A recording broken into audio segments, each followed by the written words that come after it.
All right, back again. So before we jump into the next episode, this is another in-between episode. In the last video where we talked about revenue optimization, I talked about increased pricing, but I failed to touch on how to come up with a good price to begin with. So I wanted to discuss quickly some tips and tricks around pricing, best practices, things to avoid. First off, do not price around costs for your services or your product. You want to price based on the value that you add. So that's the most common mistake that I see. It happens a lot with service-based providers where they price around the hours that need to go into a project, the cost of materials. So you want to try to avoid pricing by cost at all means because it doesn't scale very well. Price based on values. And I'll give you some ideas around ranges, and then I'll talk about some examples. So if you think about value, then there's usually three main values. So one is how much money are you saving them, how much money are you making them, or how much time are you saving them. Then of course the third one is more of a nice to have is what is the experience that they're getting out of it.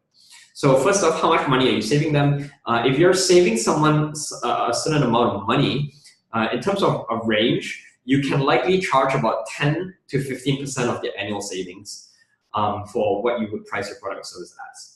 If you're helping them make more money, you can likely charge 10 to about 25% of the expected additional monthly income that your customer makes. If you're helping them save time, that's a bit more complicated. What you want to try to do is you want to try to first estimate what their time is worth. So for example, if this is a product or service for a CEO, then you would estimate the value of what their time is worth. And if they could use that time to spend on something else that's more productive, or what else could they be doing with that time? So you can likely charge them about 10% of their missed opportunity cost per month. So that's what you're looking at in terms of rough ranges. So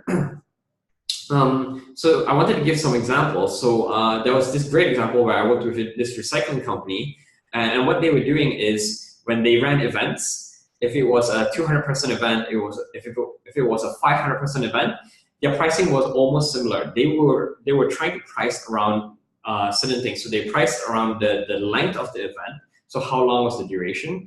They priced around how many employees were required to staff the events, because what they would do is they would have different booths where people could throw away their garbage and they would help sort and recycle all of the garbage. So they were pricing around costs. And they saw that with a 200-person event versus a 500-person event, if it was about the same duration in time, they would more or less require the same amount of staff.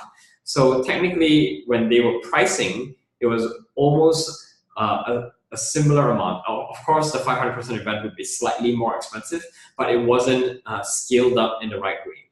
So then an idea that came up when we were brainstorming with them was to price instead based on value and volume as opposed to based on cost. So you can imagine if you're pricing based on volume, if it's a 200-person event, if it's a 500-person event, technically the 500-person event should be double the amount, right? So think about how you can try to price your product or service in a different way, because if you price purely based on cost instead of value, it's very difficult for you to scale your business model. So those are some quick tips. If you have some different ideas around how to price products or services, I'd love to hear from you. Again, comment down below and look forward to the next episode.